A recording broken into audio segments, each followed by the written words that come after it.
নতুনদের জন্য একদমই সহজ নিয়মে কামিজ কাটিং এবং সেলাই ভিডিও নিয়ে এসেছি। তো যারা নতুন আছেন তারা একবার দেখলেই কিন্তু এই সুন্দরভাবে কামিজটি কাটিং এবং সেলাই করে নিতে পারবেন। আসসালামু আলাইকুম, welcome back to my channel.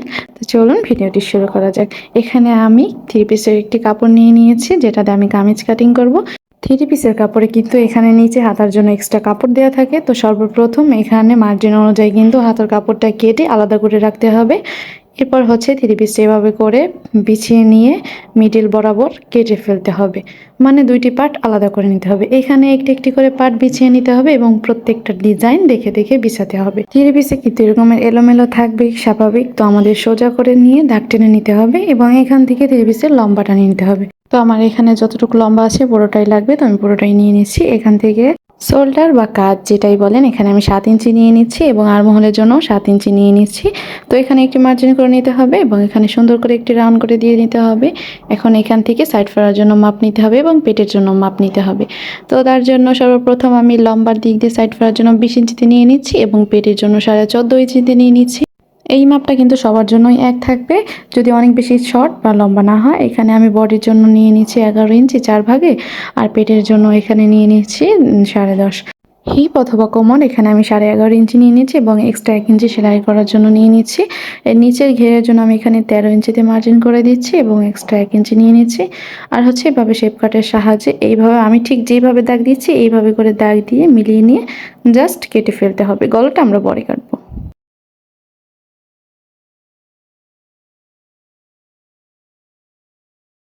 আরেকটা কথা বলে রাখি, নিচের ঘের কাটার সময় কিন্তু 1/2 ইঞ্চি উপরের দিকে উঠিয়ে কাটতে হবে, তাহলে কিন্তু কোনাটা আর ঝুলে যাবে না। এখন এখানে কিন্তু আমি গলার জন্য মাপ নিয়ে নিয়েছি। তো 2.5 ইঞ্চি করে নিতে পারেন সাধারণত। আমি এখানে 3 নিয়ে নিচ্ছি এবং লম্বা নিয়ে নিচ্ছি হচ্ছে পিছনের গলার জন্য 3.5 এবং সামনের গলার জন্য 6। এখানে একটা টিপস হচ্ছে, সবার জন্য 2.5 ইঞ্চি নেবেন গলার চওড়া এবং লম্বা 5.5 নেবেন, মানে মিডিয়াম মোটামুটি মানুষের জন্য। আর বেশি মোটা হলে তখন চওড়া দিক দিয়ে 3 নেবেন এবং লম্বার দিক দিয়ে 6 নেবেন, তাহলেই এনাফ। আর ছোট বাচ্চাদের মাপ ভিন্ন হবে। তো আমি এখানে গলার ডিজাইন দিয়ে দিচ্ছি, আপনারা আপনাদের পছন্দ মতো দিয়ে নেবেন। এখন আমি দুটি পার্ট সহ পেছনের গলা কেটে নিচ্ছি। এবার পেছনের গলাটা সরিয়ে সামনের গলাটা কাটতে হবে, তাহলে কামিজের কাটিংটি ডান। এবার হাতা কাটতে হবে, তার জন্য এভাবে হাতার কাপড় দুটি ভাঁজ করে মিলিয়ে এরপরে 4 পাটে ভাঁজ করে নিতে হবে। দেখুন আমি কাজ করছিলাম, তার মধ্যে আমার হাজবেন্ড ফুল নিয়ে এসে আমাকে দিচ্ছে যে এই নাও তোমার জন্য ফুল। তো আর কি করার, রেখে দিলাম পাশে। এখন হচ্ছে হাতার জন্য মাপ নিয়ে নিব। লম্বার মাপ নিয়ে নিচ্ছি এবং ডিপ নিয়ে নিচ্ছি 3। এবার এদিকে সোজা করে একটি দাগ দিয়ে নিতে হবে। এখন হাতার মোহরের জন্য মাপ নিয়ে নিতে হবে। আমি কিন্তু আগে থেকেই যার ড্রেস তার গায়ে থেকে মাপ নিয়ে নিয়েছিলাম। তো আমি এখানে 6 ইঞ্চি দিয়ে দিচ্ছি এবং এক্সট্রা 1 ইঞ্চি সেলাইয়ের জন্য দিয়ে নিচ্ছি। এখন এইখানে ধীরে ধীরে সুন্দর করে একটি রাউন্ড শেপ করে দিতে হবে। আর এইভাবে শেপ কাটের সাহায্যে নিচের দাগের সাথে মিলিয়ে দিতে হবে। আর নিচে ওইভাবে সুন্দর করে মিলিয়ে নিয়ে জাস্ট দাগের বরাবর কেটে ফেলতে হবে। আরেকটা কথা বলি, সবার মাপ কিন্তু এক হয় না। তো আমি আপনারা যার জামা বানাবেন তার থেকে মাপ নিয়ে নিয়ে জাস্ট এইভাবে যেভাবে দেখিয়েছি আমি এভাবেই কেটে ফেলবেন, শুধু মাপগুলো ভিন্ন হবে। তো দেখুন আমার এখানে কাটিং শেষ। তো আমি মেশিনে চলে এসে যে গলাটা কাটিং করেছিলাম এটা পেস্টিংয়ের উপরে বিছিয়ে, পেস্টিংটা কিন্তু অবশ্যই এভাবে 2টি ভাঁজ করে নিয়ে বিছিয়ে জাস্ট গলাটা কেটে ফেলতে হবে এবং পাশ দিয়ে এক্সট্রা 1 ইঞ্চি রেখে এরপরে হচ্ছে ওই বক্রমটা কেটে ফেলতে হবে। এই যে এটা যেটা দেখছেন কাটছি, এটাই হচ্ছে আমাদের মেন গলার জন্য লাগবে।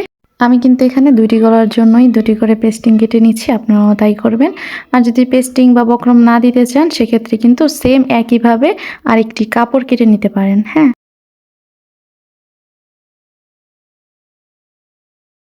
এখন আমি যে পেস্টিংটা কেটেছিলাম এটা আমি একটি এক্সট্রা কাপড়ের উপরে বসিয়ে এভাবে করে একটুখানি কাপড় ধরে কিন্তু সেলাই করে নিতে হবে। তো সাইড থেকে যে কাপড় বের হবে ওইটা দিয়েই কিন্তু আপনারা এভাবে একটি গলা বসিয়ে পেস্টিংটি বসিয়ে সেলাই করে নেবেন। এরপর হচ্ছে সেলাই করা হয়ে গেলে 1/2 ইঞ্চি কাপড় রেখে বাড়তি যে কাপড়টুক থাকবে এভাবে করে কেটে ফেলতে হবে। আমি কিন্তু এভাবে 2টি করে নিয়ে নিচ্ছি।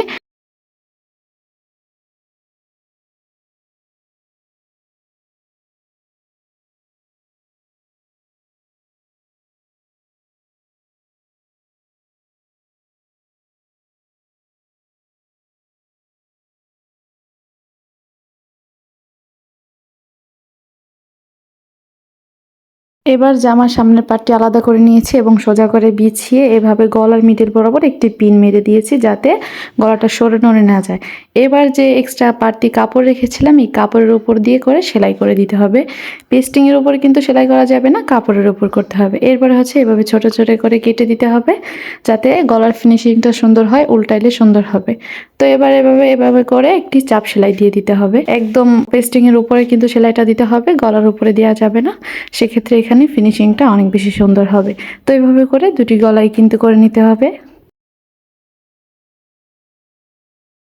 গলা সেলাই করা হয়ে গেলে এবার কিন্তু কাঁধ জয়েন দিতে হবে। তার জন্য জামার দুটি পাটি কিন্তু সোজা পাশ ভিতরে থাকবে এবং উল্টা পাশ উপরে রেখে এইভাবে কাঁধটা জয়েন দিয়ে নিতে হবে। অবশ্যই কিন্তু দুইটা করে সেলাই দিতে হবে, দুই পাশের কাঁধে এইভাবে করে জয়েন দিয়ে নিয়ে নেবেন। আমি যেইভাবে কাঁধটা জয়েন দিয়ে নিয়েছি এইভাবে যদি আপনারা দেন তাহলে কিন্তু ফিনিশিংটা অনেক বেশি সুন্দর হবে। এখন বডির সাইডটা সেলাই করে নিতে হবে। আমি যে 1 ইঞ্চি এক্সট্রা রেখে কাটিং করেছিলাম সেই 1 ইঞ্চি ধরে কিন্তু একদম সাইড ফাড়া পর্যন্ত সেলাই করে নিতে হবে। তো অবশ্যই কিন্তু সাইড ফাড়া এখানে কাট করে চিহ্ন দিয়ে রাখবেন যাতে সেলাইয়ের সময় সুবিধা হয়। তো দুটি করে কিন্তু দুই পাশে এইভাবে সেলাই দিয়ে নিতে হবে, না হলে সেলাই খুলে যেতে পারে।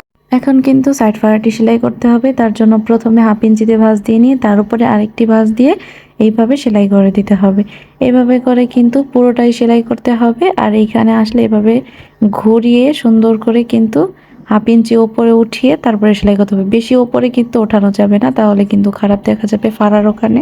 এইভাবে একটি সেলাই দেওয়া হয়ে গেলে এইভাবে জামাটি সোজা করে নিয়ে একদম ভাঁজের মাথা দিয়ে আরেকটি সেলাই দিয়ে নিতে হবে। একইভাবে দুইটি সাইড ফাড়া কিন্তু সেলাই করে নিয়ে নিচ্ছি। এখন এখানে সুন্দর করে ঘুরিয়ে নিয়ে কিন্তু সেলাইটা করে নিতে হবে।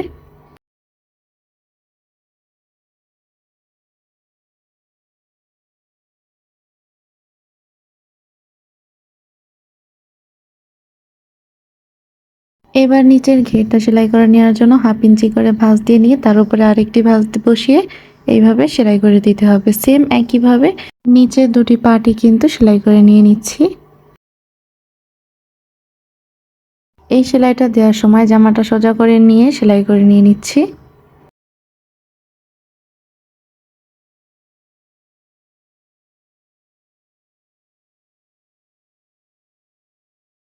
এখন হাতাটা সেলাই করে নিচ্ছি সেম একইভাবে 1/2 ইঞ্চি করে ধরে এরপর তার উপর আরেকটি ভাঁজ বসিয়ে কিন্তু হাতাটাও সেলাই করে নিয়ে নিতে হবে। এখন হাতাটি সোজা করে নিয়ে ভাঁজের মাথায় আরেকটি সেলাই দিয়ে দিচ্ছি।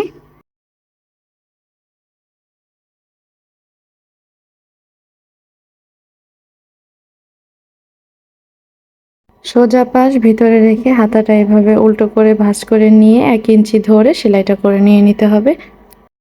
অবশ্যই এখানে দুটি করে সেলাই দিতে হবে, তা না হলে সেলাইটা টিকবে না, তাড়াতাড়ি ছিঁড়ে যাবে বা খুলে যাবে। এরপর হাতাটা সোজা করে নিয়ে কাঁধের যে মিডল আছে এটার সাথে হাতার মিডল বরাবর মিলিয়ে এই চিহ্নটার সাথে মিলিয়ে এভাবে ধরে সেলাই করে নিতে হবে। হাতাটা কিন্তু অবশ্যই জামার ভিতরে ভরে নিয়ে এরপরে এই সেলাইটা করতে হবে। আরেকটি টিপস হচ্ছে নতুনদের জন্য, অনেক সময় দেখা যায় হাতার কাপড় বা বডির কাপড় একটু কম বেশি হয়ে যায়, একটু ছোট হবে সেটা একটু হালকা টান দিয়ে মানে সেলাইটা করতে হবে, আর যেটা বড় হবে সেটা লুজ করে ধরে সেলাই করে নিতে হবে। এখানে দুটি করে সেলাই দিয়ে নিতে হবে, তো আমিও কিন্তু দুটি করে সেলাই দিয়ে নিচ্ছি। এখন গলাটা সেলাই করে নিতে হবে, তো আমি কিন্তু মেশিনে নিয়ে নিচ্ছি। যারা পারবেন না মেশিনের নতুন তারা হাতে সেলাই করে নিতে পারে। তো এইভাবে 1 ইঞ্চি করে ধরে সুন্দর করে কিন্তু যেভাবে দেয়া আছে এইভাবে সেলাইটা করে নিতে হবে, তাহলেই কিন্তু আমার জামাটা একদম কমপ্লিট। অসংখ্য ধন্যবাদ আমার ভিডিওটা এই পর্যন্ত দেখার জন্য। আপনাদের যদি একটু উপকার হয়ে থাকে তাহলে ভিডিওতে একটি লাইক করে দিবেন এবং কমেন্টে আপনার মন্তব্য জানাবেন। আর এবং নতুন নতুন কাজ শেখার জন্য চ্যানেলটি সাবস্ক্রাইব করে পাশে থাকবেন, যাতে আমি আপনাদেরকে আরো নতুন নতুন কাজ সহজেই শেখাতে পারি। আমি এইভাবে পুরোটা গলা জুড়েই সেলাইটা করে নিয়ে নিয়েছি। তো দেখুন আমার জামাটা কিন্তু কমপ্লিট। দেখুন আমি কিন্তু এখানে আয়রন করা ছাড়াই আমি আপনাদেরকে দেখাচ্ছি, কোথাও কিন্তু টান ধরে রয় নাই। জামাটার ফিনিশিং কিন্তু মাশাআল্লাহ অনেক বেশি সুন্দর হয়েছে। তো আপনারা এইভাবে যদি টিপস গুলো ফলো করে সেলাই করেন তাহলে আশা করি আপনাদেরও ভালো হবে। আজকের মতো এখানেই বিদায় নিচ্ছি।